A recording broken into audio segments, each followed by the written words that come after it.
KTV Originals। নমস্কার, আপনাদের সঙ্গে আমি অর্পণ শুরু করছি আজকে special episode KTV mini. Special episode এই কারণ নতুন বছরে আপনাদের অনেক ভালোবাসা পেয়েছি। বারবার আপনারা বলেছেন যে কেটিভি মিনি কবে আসছে আবার নতুন করে, তাই একেবারে ব্র্যান্ড নিউ নতুন বছরে নতুন করে ফিরে এলো কেটিভি মিনি। আর আপনাদের সঙ্গে আমি এতদিন ধরে ছিলাম, এখনও আছি, অর্থাৎ অর্পণ আছে আপনাদের সঙ্গে। আজকে যে বিষয়টা নিয়ে আলোচনা করব, নিশ্চয়ই আপনারা কম বেশি বিষয়টা নিয়ে একটু চর্চা করেছেন। তো সেই বিষয়টা আজকে A to Z, মানে কেটিভি মিনি মানেই হচ্ছে A to Z explanation, information, সেটাই কিন্তু আজকে তুলে ধরবো। আর আজকের বিষয় ডিজিটাল অ্যারেস্ট, অর্থাৎ মানুষকে, আপনাদের কাছে অনেকজন যারা এইভাবে প্রতারিত হয়েছেন, ফোন যাচ্ছে, কেউ হয়তো বলছে যে নার্কোটিক্স ডিপার্টমেন্ট থেকে, কেউ বলছে থানা থেকে, তো বিভিন্ন রকমভাবে ভয় দেখানো হচ্ছে, টাকা লুটপাট চলছে, সবাই কিন্তু আতঙ্কে রয়েছে। এটা সাইবার ক্রাইমের নতুন একটা প্রতারণা। এই নিয়েই কিন্তু আজকের স্পেশাল এপিসোড কেটিভি মিনি। তো দেরি না করে সেই চিরাচরিতভাবে আপনাদের একদম ভিতরের খবরটা, আসলে ডিজিটাল অ্যারেস্টটা কী এবং সেই বিষয়টা তো অবশ্যই জানাবো, সেই সঙ্গে কিভাবে নিজেদের প্রোটেক্ট করবেন, যেটা ইম্পর্টেন্ট। কেটিভি মিনি বারবার আপনাদের যেটা বলে যে প্রোটেকশনটা আগে দরকার, তো সেটাই কিন্তু আজকে আলোচ্য বিষয়। তাহলে একবার প্রথম থেকে দেখে নেওয়া যাক যে আসলে ডিজিটাল অ্যারেস্টটা কী, কীভাবে হয় এবং কিভাবে সেখান থেকে বাঁচবেন। পিসিআরকে বলবো স্ক্রিনে নিয়ে আসছে যে ডিজিটাল অ্যারেস্ট কি, ডিজিটাল অ্যারেস্ট কি, গত কয়েক মাসে কি হয়েছে, এইটা হচ্ছে প্রথমে আপনাদেরকে জানাবো। এখানে যেটা জানাবো, গত কয়েক মাসে এমন অগণিত ঘটনা ঘটেছে সারা দেশ জুড়ে, কোথাও ভয় দেখিয়ে, কোথাও হ্যাক করে, মোস্ট ইম্পর্টেন্টলি কোথাও হ্যাক করে, কোথাও ব্যক্তিগত ছবি লিক করে দেবার ভয় দেখিয়ে, এবং কোথাও খারাপ ভিডিও পাঠিয়ে সম্মানহানি করার ভয় দেখিয়ে, এমনভাবে দিনের পর দিন এইসব বিষয়গুলোকে নিয়ে লক্ষ টাকার প্রতারণা। চলে এই পরের স্লাইডে কি আছে দেখে নেব। সবচেয়ে বড় চিন্তার কারণ হলো এই সব ঘটনার অধিকাংশই অপারেশন করা হয় দেশের বাইরে নানান ঘাঁটি থেকে।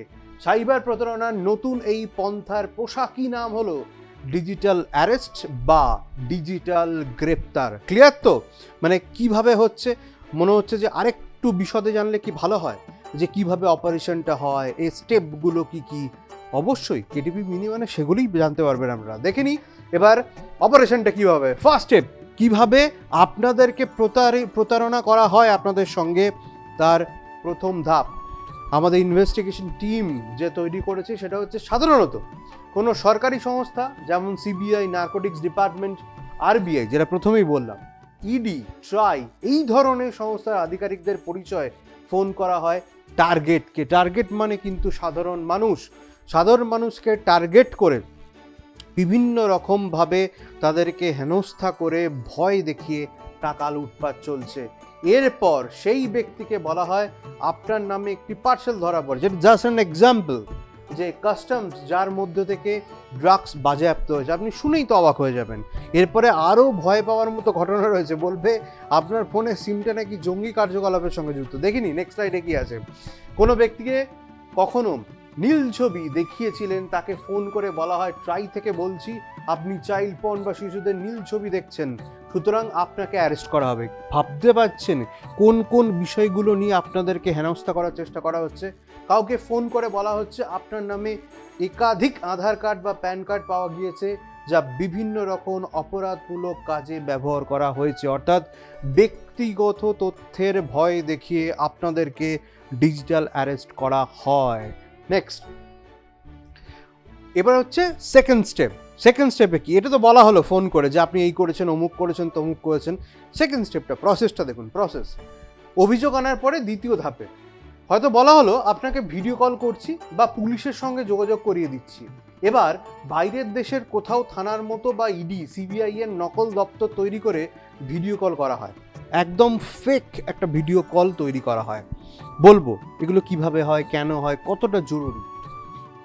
এফআইআর করা হবে, অ্যারেস্ট করা হবে বলে নানাভাবে টার্গেটের মনে প্রতারকরা ভয় তৈরি করিয়ে দেয়। এই ধরনের খবর বললে সাধারণ মানুষ আপনার বাড়ির মা বাবা কাকা কাকিমারা ভাই বোনরা দাদা দিদিরা স্বাভাবিকভাবেই ভয় পেয়ে যায় যে এরম যদি একটা কখনো ফোন আসে, সে কিন্তু জানেই না, বলছে থানা থেকে ফোন করছি, ভিডিও কল করছি, যে কোনো মানুষ ঘাবড়ে যাবে, আর ঘাবড়ানোর সুযোগটাই নেয় প্রতারকরা। নেক্সট, এই সমস্যা থেকে মুক্তি দেওয়ার নাম করে লক্ষ লক্ষ টাকা ঘুষ চাওয়া হয়। অর্থাৎ আপনি যখনই ভয় পেয়ে গেলেন, আপনাকে বলা হলো আপনার কাছে একটাই অপশন রয়েছে, আমাদের টাকা দিন, আমরা সেইভাবে ম্যানেজ করার চেষ্টা করছি। অর্থাৎ ঘুষ চাওয়া হয়। এমনকি প্রথমবার টাকা দেওয়ার পরে বলা হয় এই টাকা আপনি ফেরত পেয়ে যাবেন, এটা তদন্তের একটি অংশ বলা হয়। সেই টাকা ফেরত দেওয়ার জন্য আরও টাকা হাতিয়ে নেয় প্রতারকরা। সার্কেল একটার পর ফাঁদ পেতে রাখে এবং সেই ফাঁদে সাধারণ মানুষ পা দিয়ে লক্ষ লক্ষ কোটি কোটি টাকা হাতায়। নেক্সট দেখে নেওয়া যাক। বিভ্রান্ত না হয় এবার যেটা আপনাদের বলছিলাম যে ডিজিটাল অ্যারেস্ট হলে কি করণীয়। ভয় তো পেয়ে যাবেন সবাই, স্বাভাবিক সেটা, কিন্তু মাথা ঠান্ডা রেখে কেটিভি মিনির এই শো দেখে অন্তত আপনারা যদি আপনাদের মনের সেই ভয়টা কেটে যায়, তাহলে কি করবেন, হোয়াট টু ডু। বিভ্রান্ত না হয় আপনাকে প্রথমেই নিকটস্থ আপনার কাছের যে থানায় আছে সেখানে অভিযোগ করবেন এবং একটি নাম্বারে ফোন করতে হবে। এক্ষেত্রে national cyber crime helpline number 1930-তে ফোন করে আপনাকে অভিযোগ জানাতে হবে। পুলিশ সাইবার জালিয়াতিদের অ্যাকাউন্ট চিহ্নিত করে ফ্রিজ করাতে পারলেই আপনার খোয়ানো টাকা ফেরত পাওয়ার সম্ভাবনা কিন্তু অনেকটাই বেড়ে যাবে। অর্থাৎ মাথা ঠান্ডা রাখতে হবে, মাথা ঠান্ডা রেখে কি করণীয় সেটা জানতে হবে। নেক্সট দেখে নেওয়া যাক, যেটা খুব ইম্পর্টেন্ট, যে ডিজিটাল অ্যারেস্ট কি বলা হলো এবং কি করণীয় সেটা বলা হলো, কিন্তু এবার একটু উপস্থিত বুদ্ধিটাও আমাদের জেনে রেখে দিতে হবে যে কি, যে যা জানা ভীষণ রকমভাবে জরুরি।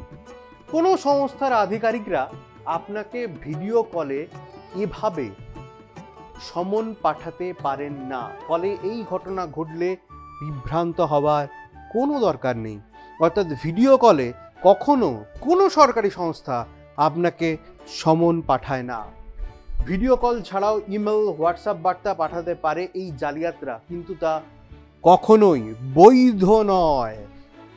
ভালো করে বুঝতে পারছেন তো? আরও একবার বলে দিচ্ছি, ভিডিও কল ছাড়াও ইমেল, হোয়াটসঅ্যাপ বার্তা পাঠাতে পারে এই জালিয়াতরা, কিন্তু তা কখনোই বৈধ নয়। থার্ড, লাস্ট পয়েন্ট, সাইবার জালিয়াতি থেকে বাঁচতে হলে অপরিচিত নম্বর থেকে ভিডিও কল এড়িয়ে চলা যথাসম্ভব দরকার। অর্থাৎ একটা জিনিস ভীষণ রকমভাবে দরকার, সেটা হচ্ছে অ্যাওয়ারনেস। কেটিভি মিনি সেই অ্যাওয়ারনেস প্রোগ্রাম, যে অনুষ্ঠান, যে সেটাই আপনাদের সামনে তুলে ধরে। অর্থাৎ পরিষ্কারভাবে ইনফরমেশনটা আপনাদের কাছে পৌঁছে দেওয়া আমাদের কাজ। তাই নতুন বছরে নতুন করে কেটিভি মিনি ফিরে এসেছে এবং যেটা নিয়ে সবচেয়ে বেশি চর্চা হচ্ছে, ডিজিটাল অ্যারেস্ট। আজকের প্রথম এপিসোডের নতুন বছরের সেই বিষয়ে আপনাদের খুঁটিনাটি জানানো হলো। অবশ্যই এপিসোডটা কেমন লাগলো জানাবেন এবং এই ধরনের এপিসোড আর কি কি বিষয় আপনারা জানতে চান সেটাও আমাদের কমেন্ট করে, ইমেল করে জানাতে পারেন। এবং আজকের বিষয়টা আরও একবার বলছি, ডিজিটাল অ্যারেস্ট একটা সাইবার ক্রাইম, নতুন ধারা, সাইবার ক্রাইমের নতুন ধারা। ভয় পাবেন না, মোকাবিলা করুন, যোগ্য জবাব দিন এবং তারপরেও যদি ফাঁদে পা দিয়ে দেন তাহলেও কি কি করণীয় সেটা বললাম, আর কি কি জানা জরুরি সেটাও বললাম। তাহলে কেমন লাগলো প্রোগ্রামটা অবশ্যই জানাবেন। আজকে এই এপিসোড থেকে আমি অর্পণ আপনাদের থেকে বিদায় নিচ্ছি। আবারও শনিবার এবং রবিবার প্রতিদিন দুপুর 2টোয় কলকাতা টিভি ডিজিটালে নিয়ে আসবো কেটিভি মিনি। আপনারা কিন্তু কোথাও যাবেন না, সঙ্গে থাকবেন কলকাতা টিভির। আজকে এখানেই শেষ করছি। খুব ভালো থাকুন, সুস্থ থাকুন আর সজাগ থাকুন।